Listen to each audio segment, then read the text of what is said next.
Alright, so I want to do something a little bit different. So this is what we're going to start doing. I'm going to start reading Harry Potter on here, so you all can listen and maybe have a nightly story that you can start listening to, just for you or you with your babies. So let's try it out. Let's go. Harry Potter and the Sorcerer's Stone by J.K. Rowling. Also, I do have the window open, so if you happen to hear some birds, just listen to them chirp away. Finally, spring might be coming. Chapter 1: The Boy Who Lived. Mr. and Mrs. Dursley of number 4 Privet Drive were proud to say that they were perfectly normal, thank you very much. They were the last people you'd expect to be involved in anything strange or mysterious, because they just didn't hold with such nonsense. Mr. Dursley was the director of a firm called Grunnings, which made drills. He was a big, beefy man with hardly any neck, although he did have a very large mustache. Mrs. Dursley was thin and blonde and had nearly twice the usual amount of neck, which came in very useful as she spent so much of her time craning over garden fences spying on the neighbors. The Dursleys had a small son called Dudley, and in their opinion there was no finer boy anywhere. The Dursleys had everything they wanted, but they also had a secret, and their greatest fear was that somebody would discover it.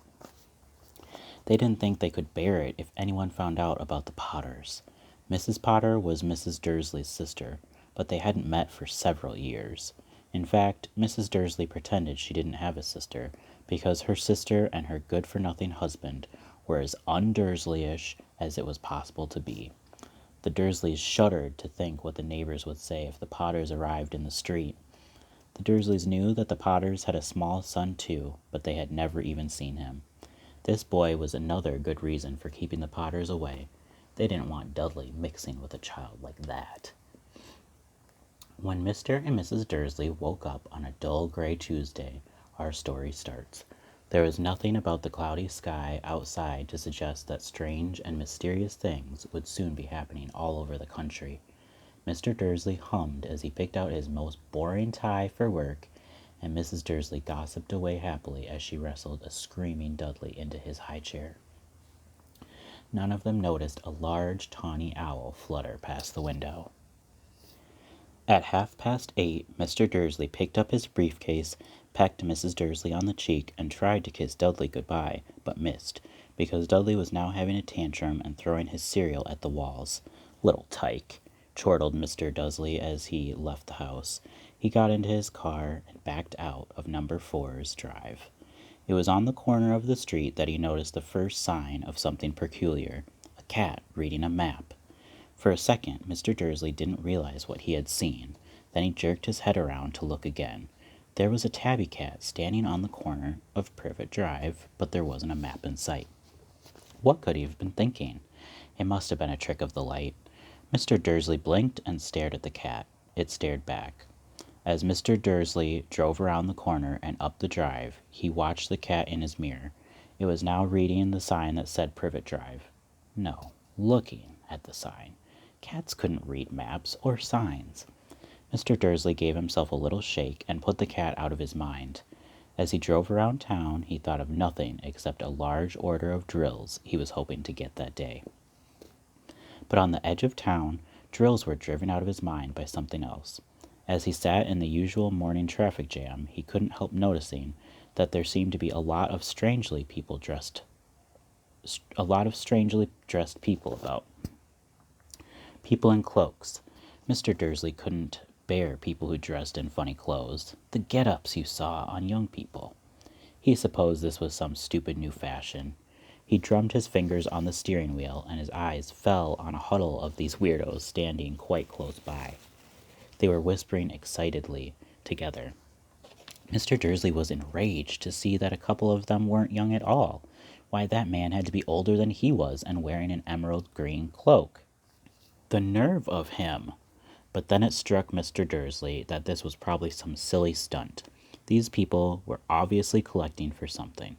Yes, That would be it. The traffic moved on, and a few minutes later, Mr. Dursley arrived in the Grunnings parking lot, his mind back on drills. Mr. Dursley always sat with his back to the window in his office on the 9th floor. If he hadn't, he might have found it harder to concentrate on drills that morning. He didn't see the owls swooping past in broad daylight, though people down in the street did.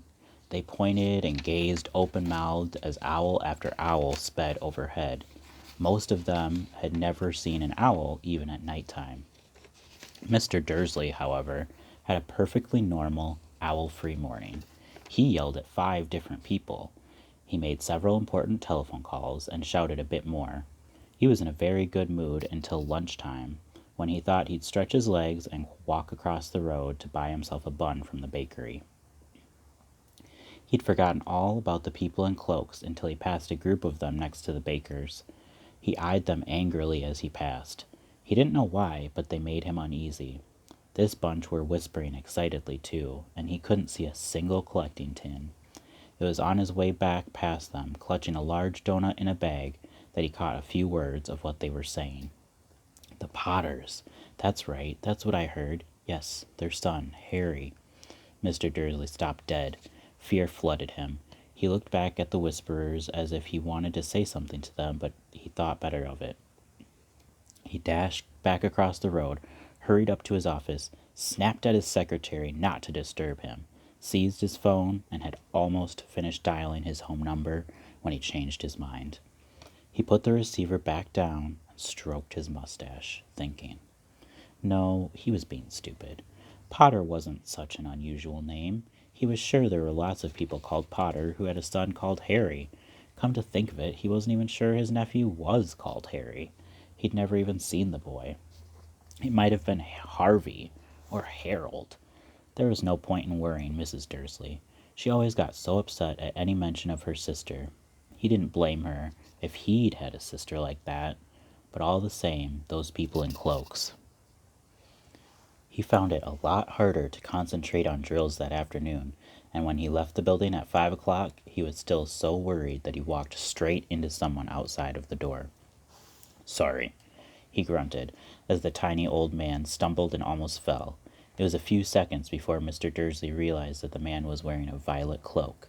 He didn't seem at all upset at being almost knocked to the ground. On the contrary, his face split into a wide smile, and he said in a squeaky voice that made passerby stare, "Don't be sorry, my dear sir, for nothing could upset me today. Rejoice, for you know who has gone at last.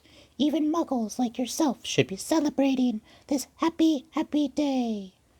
And the old man hugged Mr. Dursley around the middle and walked off.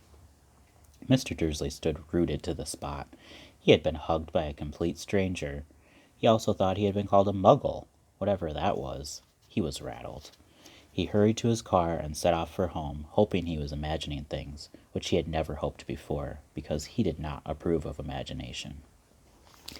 As he pulled into the driveway of number 4, the first thing he saw, and it didn't improve his mood, was the tabby cat he'd spotted that morning. It was now sitting on his garden wall. He was sure it was the same one. It had the same markings around its eyes. "Shoo!" said Mr. Dursley loudly. The cat didn't move. It just gave him a stern look. Was this normal cat behavior? Mr. Dursley wondered. Trying to pull himself together, he let himself into the house. He was still determined not to mention anything to his wife. Mrs. Dursley had had a nice, normal day.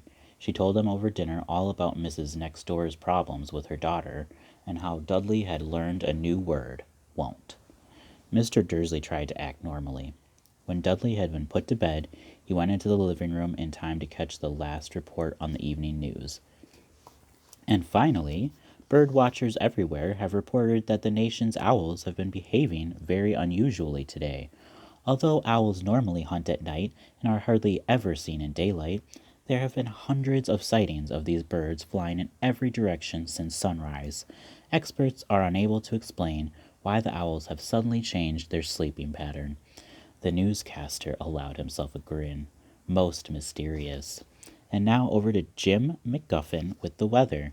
Going to be any more showers of owls tonight, Jim? Well, Ted, said the weatherman, I don't know about that, but it's not only the owls that have been acting oddly today. Viewers as far as Kent, Yorkshire, and Dundee have been phoning in to tell me that instead of the rain I promised yesterday, they've had a downpour of shooting stars. Perhaps people have been celebrating bonfire night early. It's not until next week, folks, but I can promise a wet night tonight. Mr. Dursley sat frozen in his armchair. Shooting stars all over Britain? Owls flying by daylight? Mysterious people in cloaks all over the place? And a whisper about the Potters.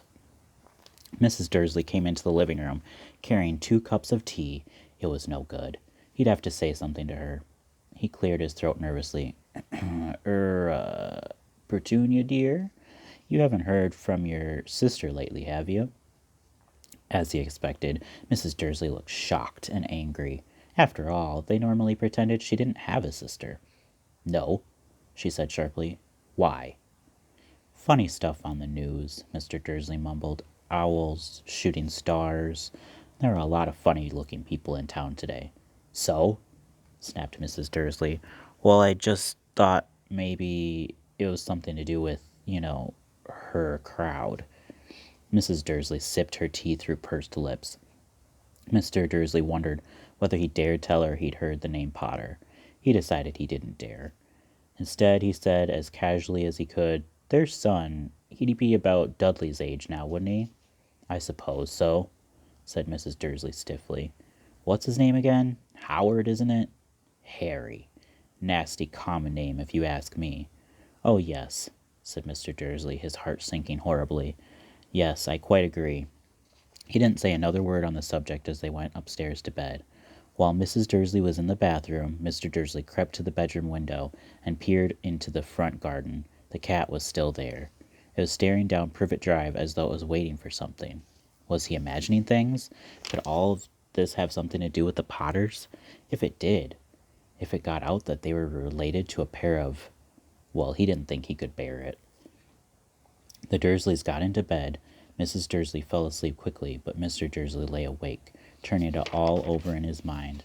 His last comforting thought before he was asleep was that even if the Potters were involved, there was no reason for them to come near him and Mrs. Dursley.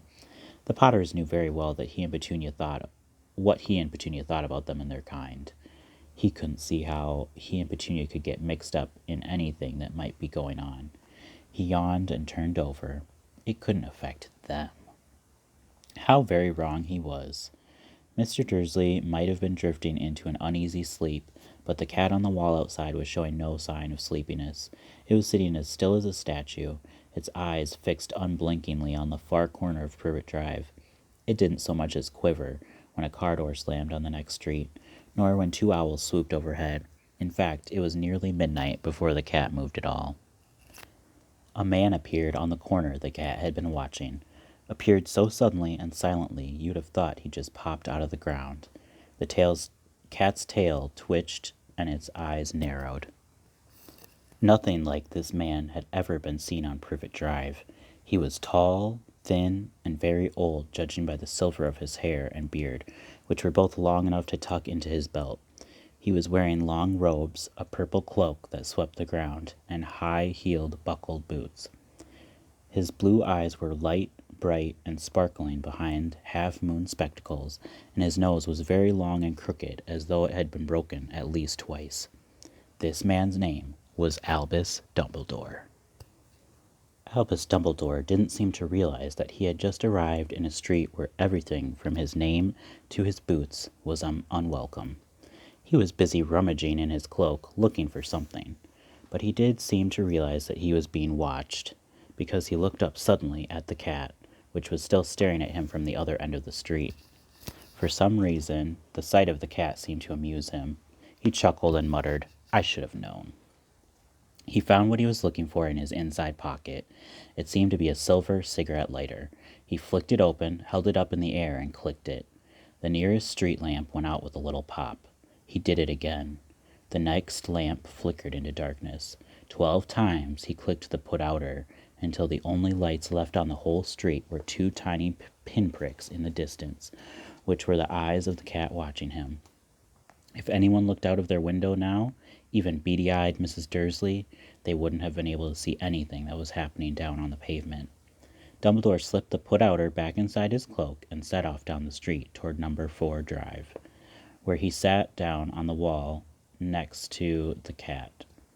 He didn't look at it, but after a moment he spoke to it. "Fancy seeing you here, Professor McGonagall." He turned to smile at the tabby, but it had gone. Instead, he was smiling at a rather severe-looking woman who was wearing square glasses exactly the shape of the markings the cat had had around its eyes. She, too, was wearing a cloak, an emerald one. Her black hair was drawn into a tight bun. She looked distinctly ruffled. "How did you know it was me?" she asked. "My dear Professor, I've never seen a cat sit so stiffly." "You'd be stiff if you'd been sitting on a brick wall all day," said Professor McGonagall. "All day? When you could have been out celebrating? I must have passed a dozen feasts and parties on my way here." Professor McGonagall sniffed angrily. "Oh, yes, everyone's celebrating all right," she said impatiently. "You'd think that they'd be a bit more careful, but no. Even the Muggles have noticed something's going on. It was on their news." She jerked her head back at the Dursleys' dark living room window. "I heard it. Flocks of owls, shooting stars. Oh, they're not completely stupid. They were bound to notice something. Shooting stars down in Kent? I bet that was Daedalus Diggle. He never had much sense." "You can't blame them," said Dumbledore gently. "We've had precious little to celebrate for 11 years. "I know that," said Professor McGonagall irritably, "but that's no reason to lose our heads. People are being downright careless out on the streets, in broad daylight, not even dressed in Muggle clothes, swapping rumors." She threw a sharp sideways glance at Dumbledore here, as though hoping he was going to tell her something, but he didn't, so she went on. "A fine thing it would be if, on the very day you-know-who seems to have disappeared, the Muggles found out about us all. I suppose he really has gone, Dumbledore?" "It certainly seems so," said Dumbledore. "We have much to be thankful for. Would you care for a lemon drop?" "A what?" "A lemon drop. They're a kind of Muggle sweet I'm rather fond of." "No, thank you," said Professor McGonagall coldly, as though she didn't think this was the moment for lemon drops. "As I say, even if you know who has gone." "My dear Professor, surely a sensible person like yourself can call him by his name? All this you-know-who nonsense. For 11 years I've been trying to persuade people to call him by his proper name. Voldemort." Professor McGonagall flinched, but Dumbledore, who was unsticking 2 lemon drops, seemed not to notice. "It all gets so confusing if we keep saying you-know-who. I have never seen any reason to be frightened of saying Voldemort's name." "I know you haven't," said Professor McGonagall, sounding half exasperated, half admiring. "But you're different. Everyone knows you're the only one you-know-who, oh, all right, Voldemort, was frightened of." "You flatter me," said Dumbledore calmly. "Voldemort has powers I will never have, only because you're too, well, noble to use them. It's lucky it's dark. I haven't blushed so much since Madame Pomfrey told me she liked my new earmuffs." Professor McGonagall shot a sharp look at Dumbledore and said, "The owls are nothing next to the rumors that are flying around. You know what everyone's saying about why he's disappeared, about what finally stopped him?" It seemed that Professor McGonagall had reached the point she was most anxious to discuss, the real reason she had been waiting on a cold, hard wall all day, for neither as a cat nor as a woman had she fixed Dumbledore with such a piercing stare as she did now. It was plain that whatever everyone was saying, she was not going to believe it until Dumbledore told her it was true. Dumbledore, however, was choosing another lemon drop and did not answer. "What they're saying," she pressed on, "is that last night Voldemort turned up in Godric's Hollow. He went to find the Potters. The rumor is that Lily and James Potter that they're dead." Dumbledore bowed his head. Professor McGonagall gasped. "Lily and James? I can't believe it. I didn't want to believe it. Oh, Albus." Dumbledore reached out and patted her on the shoulder. I know, he said heavily. Professor McGonagall's voice trembled as she went on. "That's not all. They're saying he tried to kill the Potter's son Harry, but he couldn't. He couldn't kill that little boy. No one knows why or how, but they're saying that when he couldn't kill Harry Potter, Voldemort's power somehow broke, and that's why he's gone. Dumbledore nodded glumly. It's true? Faltered Professor McGonagall. After all he's done, all the people he's killed, he couldn't kill a little boy? It's just astounding, of all things to stop him. But how in the name of heaven did Harry survive? We can only guess, said Dumbledore. We may never know. Professor McGonagall pulled out a lace handkerchief and dabbed at her eyes beneath her spectacles.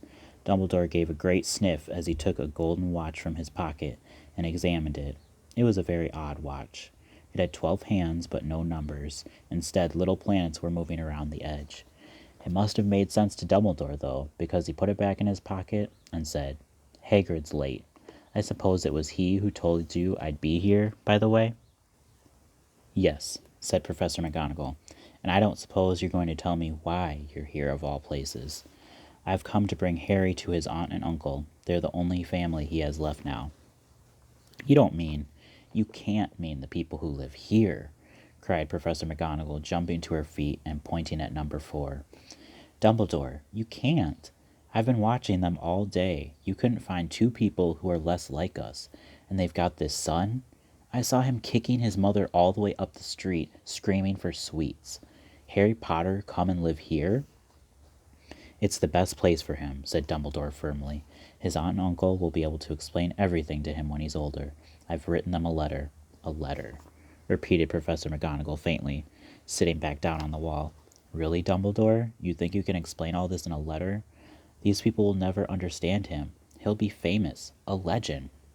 I wouldn't be surprised if today was known as Harry Potter Day in the future. There will be books written about Harry. Every child in our world will know his name.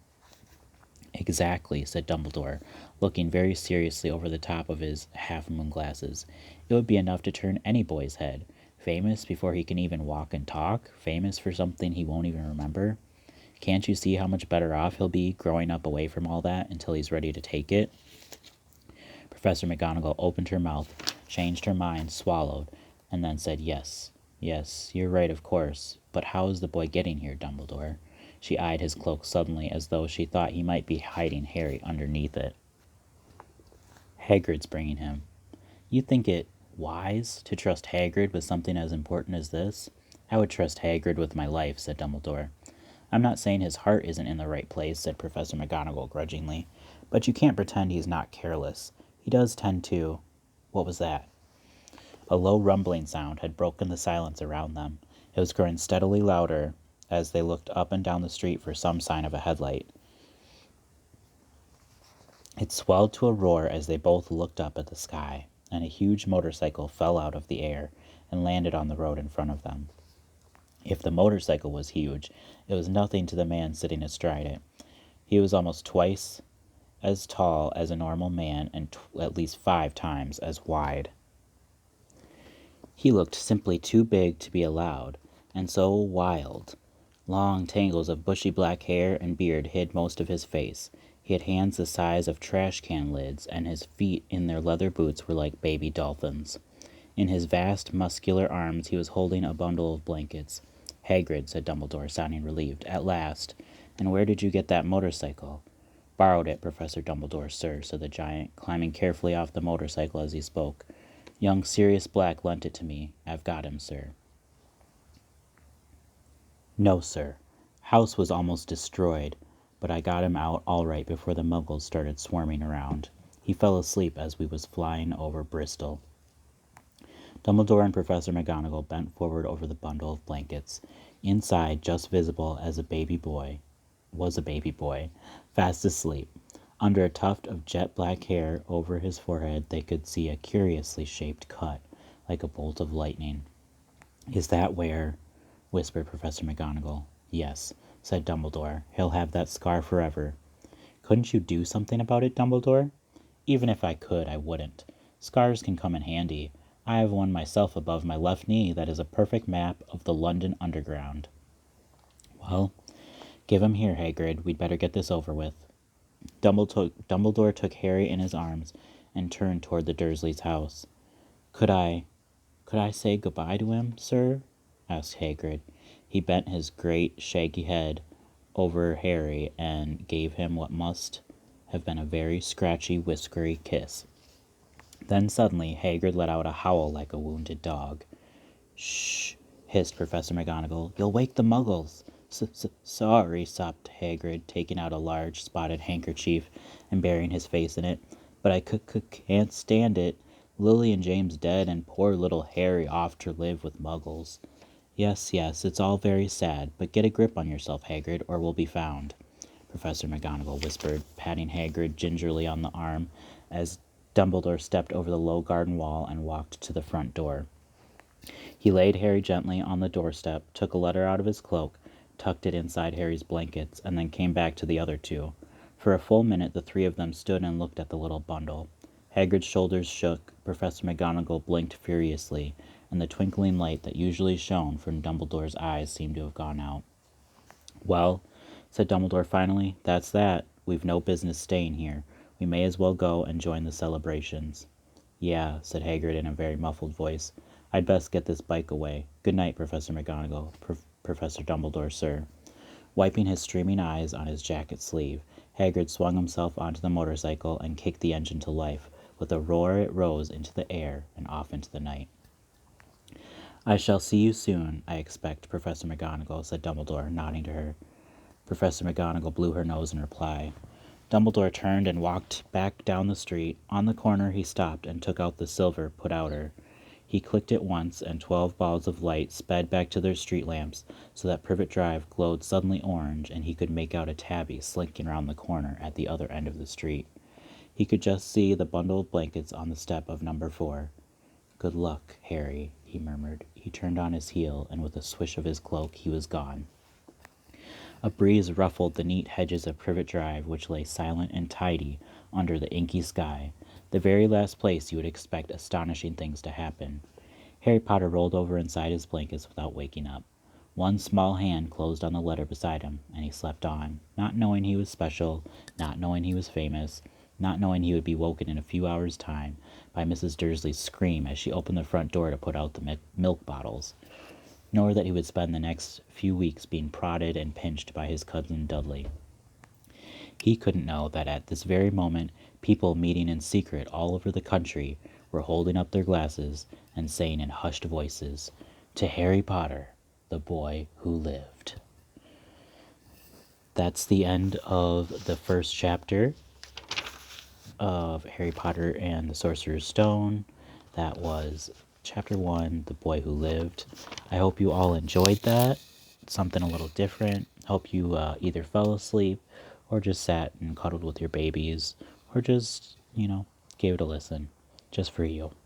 So thank you for listening, and I will see you with the next chapter. Bye.